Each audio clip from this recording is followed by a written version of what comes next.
Love Royal Family, Honorable Priest Isaac here. I am inviting you to the Priest Isaac's Institute of Holistic Knowledge Royal Business Webinar. It is about time, family, for us in the conscious space to motivate ourselves to become a more business-minded culture. Join us for 3 days, the 20th, the 21st, and the 22nd day of December for a life-changing, I repeat, a life-changing experience. 3 p.m. each day, Radio Anu TV, YouTube, and Radio Anu International. For more information, visit our website, priestisaacinstitute.com, or email us, priestisaacinstitute@gmail.com. The Royal Business Webinar. I will see you there.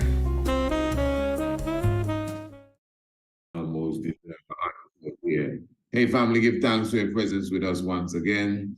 And you're still in tune with the Tiger's Nest. And definitely, as I said, we have a wonderful sit down. We want to get into that right about now. Hey, that was one from Jeru the Damager. I wonder how many of you know Jeru the Damager. Come Clean, you know that song, Come Clean. I think that song, the one we just touched, came from the album The Sun Rises in the East, the one Jeru the Damager. How did that sound, Honorable Princess Akeisha? Cool. Wow, filled with a lot of poetry and vibration and spice and everything. Yes, family, this is the Tiger's Nest once again. If you are not a subscriber, it's a very simple thing to do. All you got to do is to email us, priestisaacinstitute@gmail.com. That's priestisaacinstitute@gmail.com, and definitely become a subscriber to the Tiger's Nest. And what does that mean? You will never miss another episode of the Tiger's Nest ever again, because we send you the Tiger's Nest straight to your inbox via your email for sure. So you definitely, and that's after the program is sealed. So as this program is done, we send it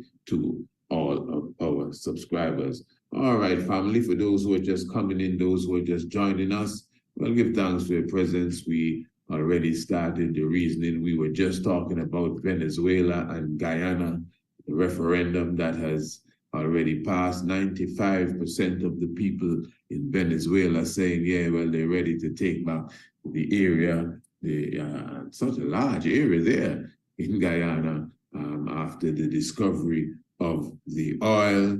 And well, as I said, we took some time to reason about that and discuss that. We want to definitely move on right now with the program. Honorable Princess Akeisha Menin is here to share with us some key Swahili words, vibration, and energy and inspiration.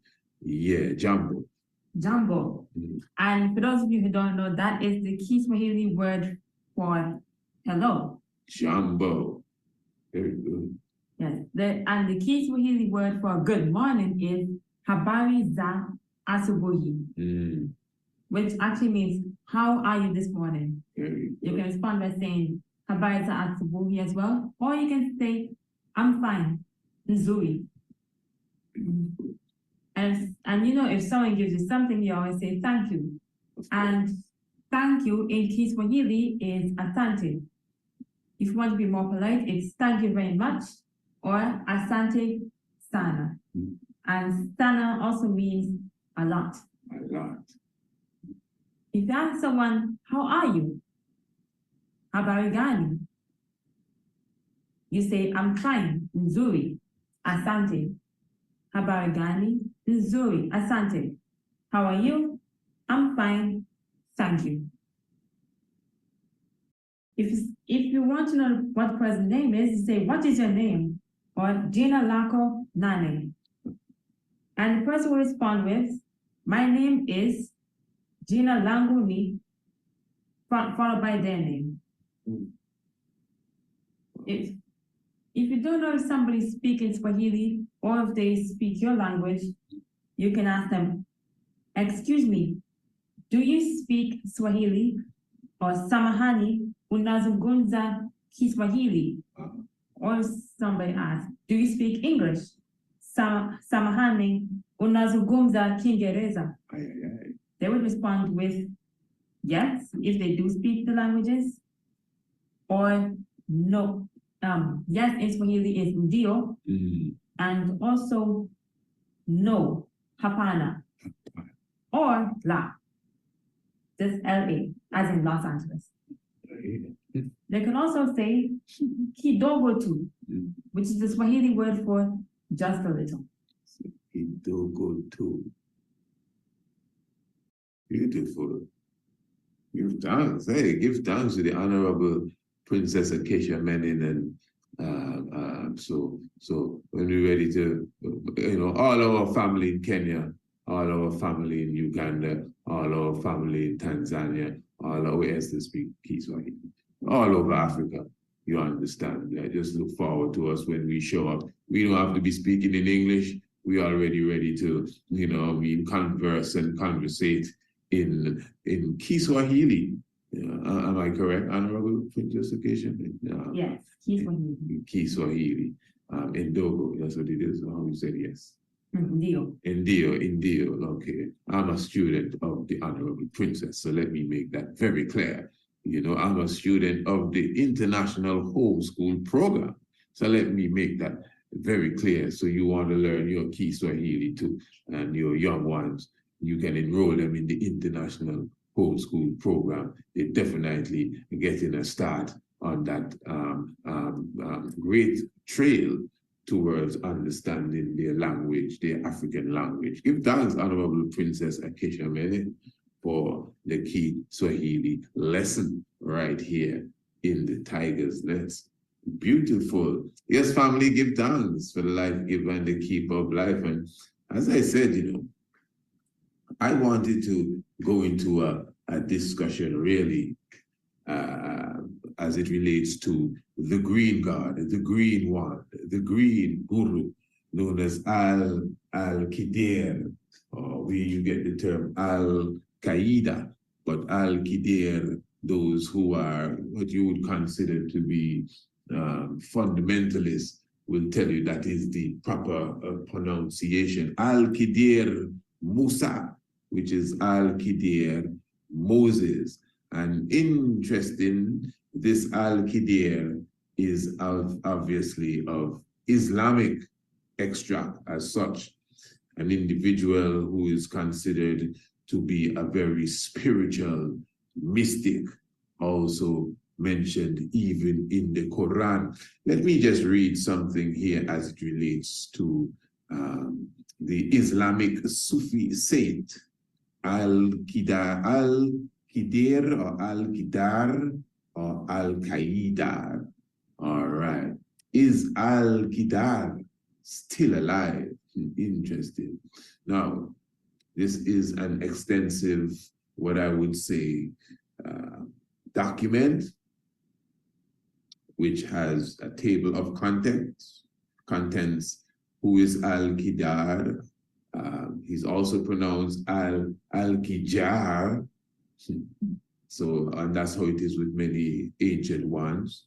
The mystery of the true knowledge of the mantras, the supreme God's home in Stocklock, not Mecca, and Saint Rumi's poem about Al-Khidr or Al-Khidr, and goes on 20 different sections. So who is Al-Khidr? Al-Khidr is the first guru in the Sufi tradition.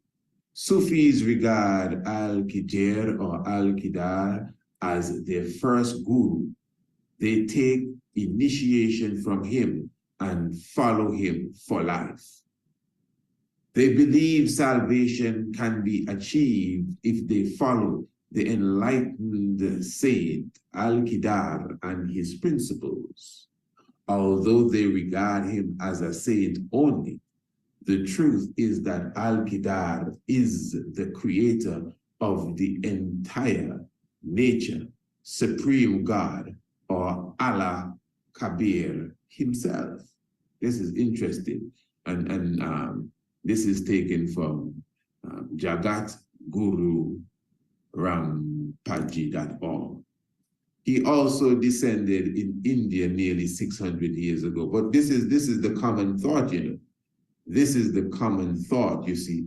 Many of us, we know of Islam and, you know, we hear of the Muslim tradition, but the stuff is much, much, much, much deeper than we know, you understand. Theology and religion in general is some deep, deep stuff, you know. It's more than the surface stuff that meets the eye.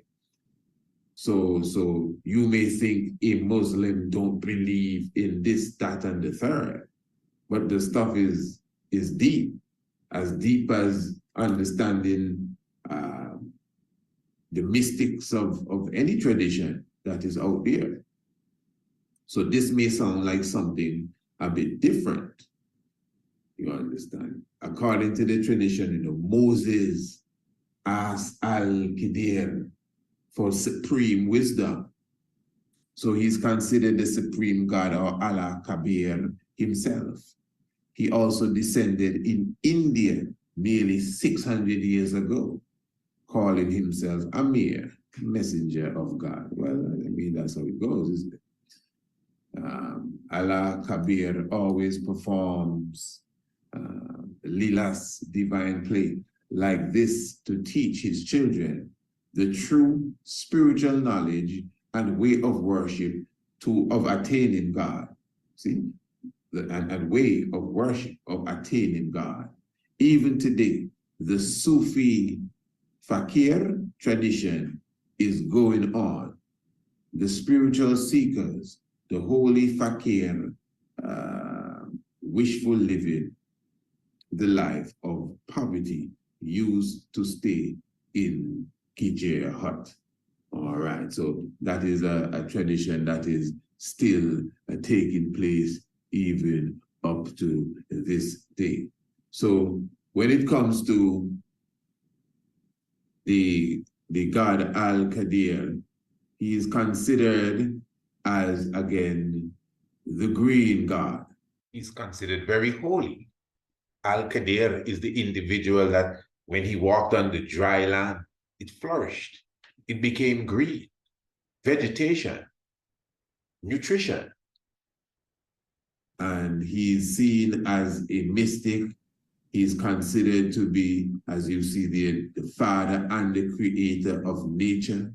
It is said wherever he would walk, everything would just flourish and the trees would flourish and everything would just come to a fullness. Now, as you could see, he also descended into India, and the whole Indian tradition that is connected with him was borrowed by those in the different traditions. So you have him being cited in the Sikhism tradition, you have him being cited even in Buddhism and Hinduism. However old these traditions may be, they also mention Al-Khidr. And that is interesting, you know, because as the great green God, he's seen also as the God of medicine. This is important. As the great green God, he's seen as the master of all plants. Now, being a God and being green is nothing new. I think we all understand that from, first of all, the tradition of the great God Osiris, the tradition of the great God Osiris. So Al-Khidr is considered to be the God of cosmic fragrance. Again, the great green one, which is very important.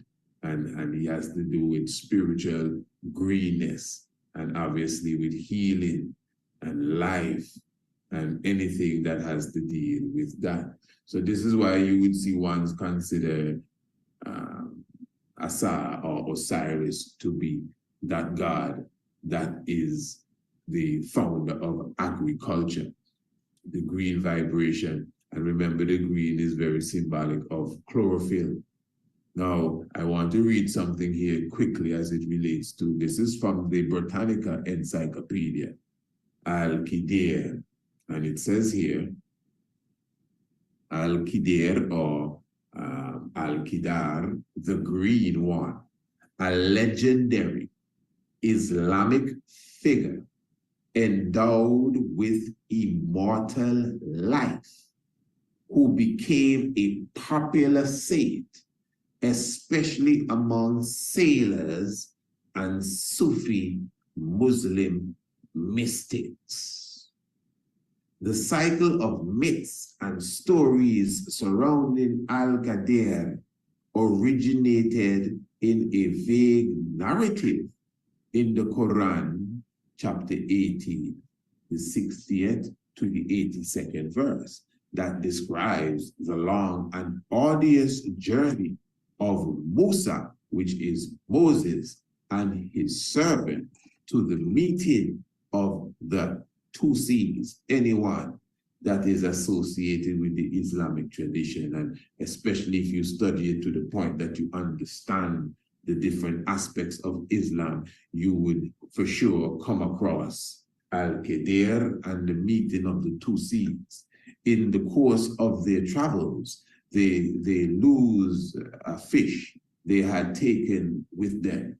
While they are looking for the fish, a man of God appears and agrees to allow Moses to follow him and to teach him the knowledge that has been granted to him by God. The man performs seemingly senseless deeds along the way. He sinks a boat, kills a young man, then restores a wall in a city hostile to them. Musa questions what the man has done and receives a satisfactory explanation for everything. But by questioning, Moses or Musa forfeits the man's patronage. Arab commentator elaborates and embellished the Quranic story and named the man of God Khidr, claiming that he turned green as he dived into the spring of life. Though variant interpretations identify Khidr with the vegetable world. Man, it's cannabis I'm dealing with here, because then people deal with cannabis. The Sufi Muslims deal with cannabis. They eat it, they drink it, the same bang lassie. They partake of it, and mafa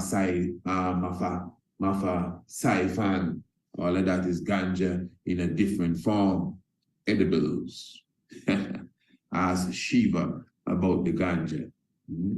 Yeah, ask the Sikhs about the ganja. Ask the Buddhists, ask Buddha himself, who was living off of the hemp seed, about the ganja. All of them gods here. That is why you see the same Al-Khidr down in India. It's the same Negas spirit. And he, Al-Khidr, is a Musa too. It's like the clash of the two Moses, the two Musas, the two seas is right. So he did many mystic things, sinking boats and killing people and like, wow. But after he explained to Moses, the man of God, that, hey man, you're a man of God like me. This is what's going on. Moses said, oh, I get it. Carry on. But he forfeits the man's patronage according to that. So then he's seen again as turning green. That's why you see him green and his surroundings green, because he's linked with the vegetable world, and you still see him riding on the fish. The same fish that they would have lost more than likely, because, hey, listen, this is high science, you know, the Pisces age again.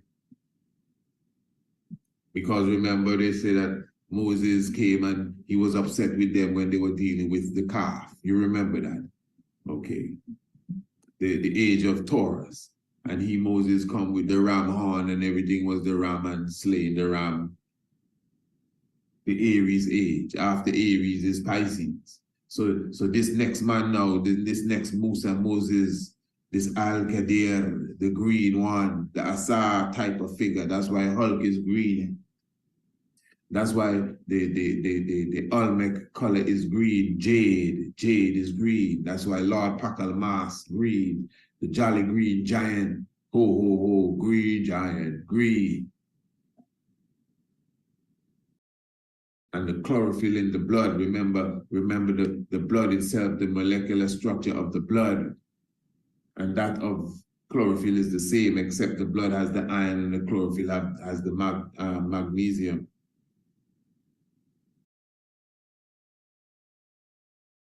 On a popular level, Al-Khidr has been given the name most frequently, Balia ibn Malkan. Balia ibn Malkan. Many different genealogies and dates that have made him a contemporary of Abraham of Alexandria. Khidr's immortality and ability to assume a variety of local characteristics probably account for his widespread popularity amongst Arabs, Turks, Iranians, and other Muslims, despite Orthodox Islamic opposition. You hear that? Despite Orthodox, obviously, opposition. Yeah, Orthodox Islamic opposition. Yet still, you know, his ability, because he's definitely this fable sounding character, like this impossible thing. His ability, hear what ability he have, the man. His ability to immortality and ability to assume a variety of local characteristics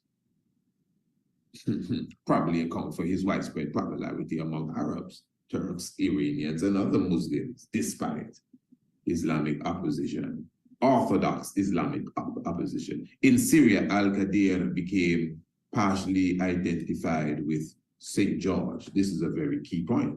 Al-Khidr is compared to St. George, Kedos Georgis, Osiris, the slewer of the dragon, all right, who according to local tradition is of Syrian birth. You don't say.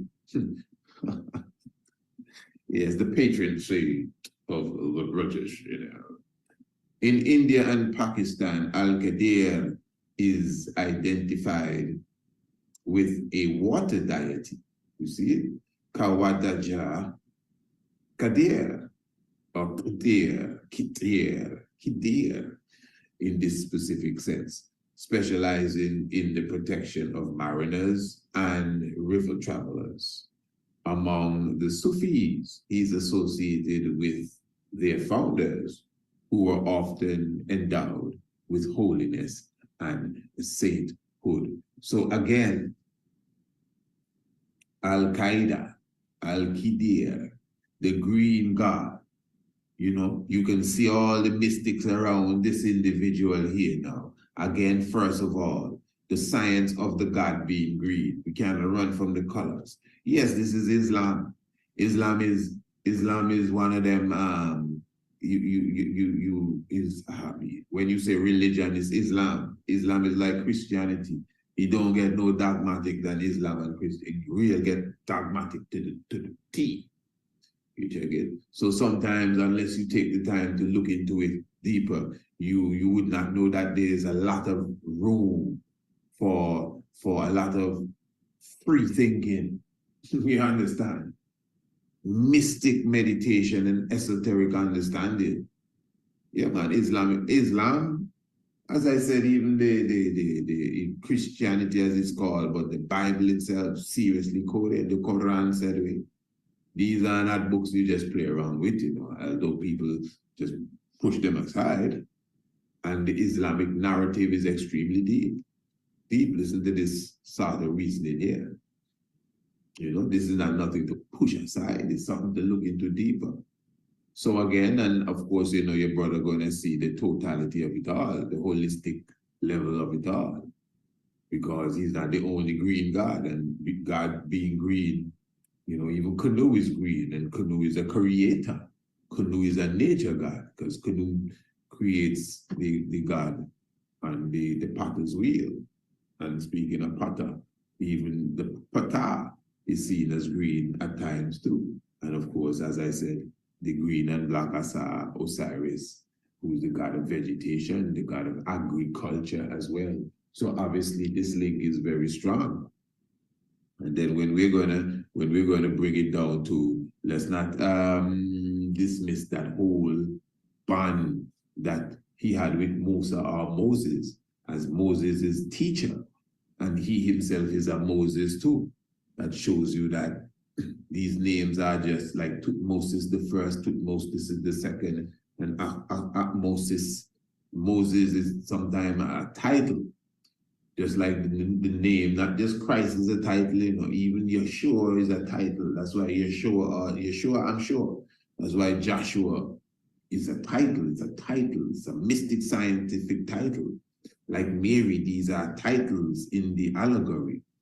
So the green one again, Al-Khidr, is also connected to Saint George, Kedos Gerogis, the slewer of the dragon. This is some serious stuff, and he's definitely highlighted in India and Pakistan.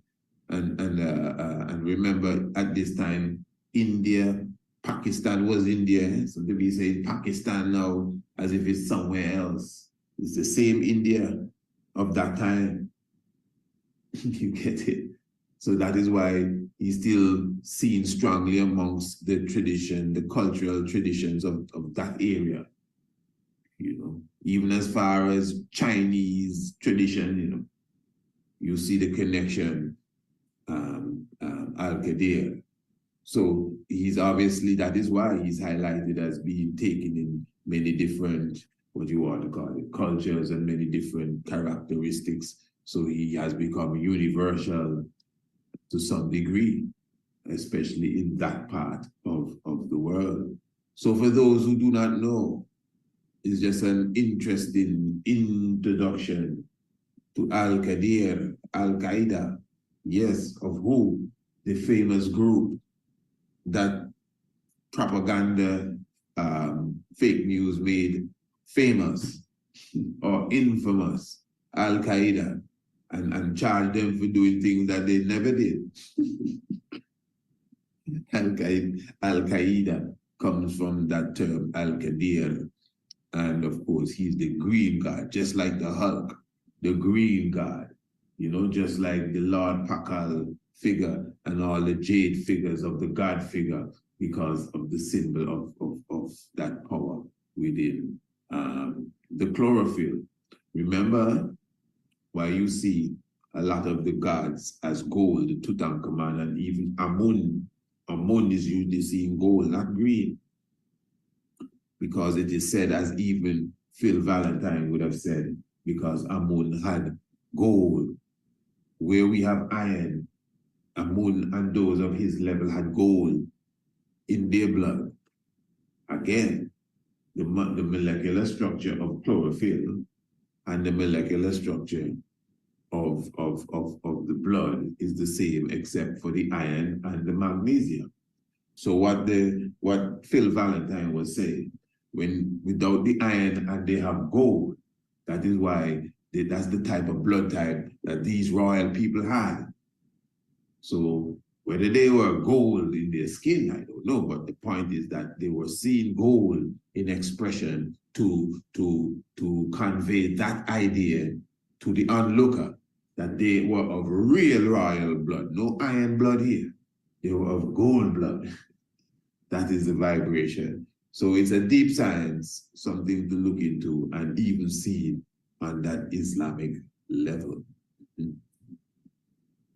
Life giver and the keeper of life. Yes, family, give thanks. We are going to continue. Don't go anywhere. Give thanks.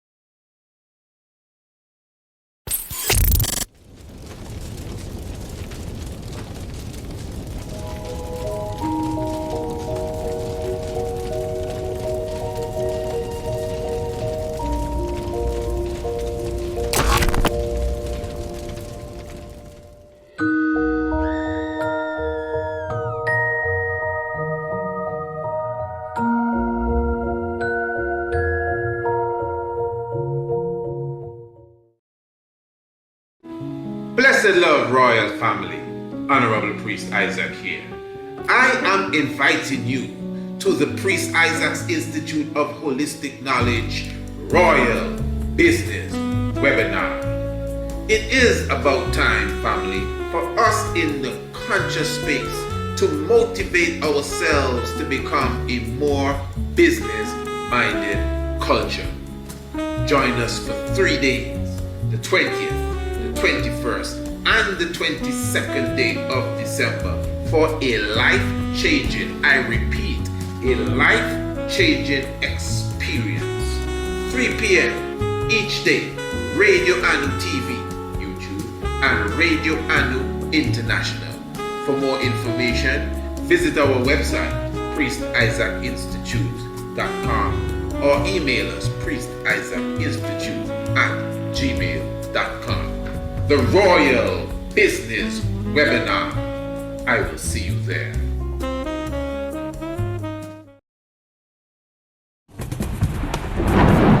When I am dead, wrap the mantle of the red, the black and the green around me. For in the new life I shall rise up with God's grace and blessing to lead the millions of the heights and the triumph that you well know. Look for me in a world when there's a storm. Look for me all around you. For with God's grace, I shall come back with countless millions of black men and women who have died in America, those who have died in the West Indies, and those who have died in Africa to aid you in the fight for liberty, freedom, and life.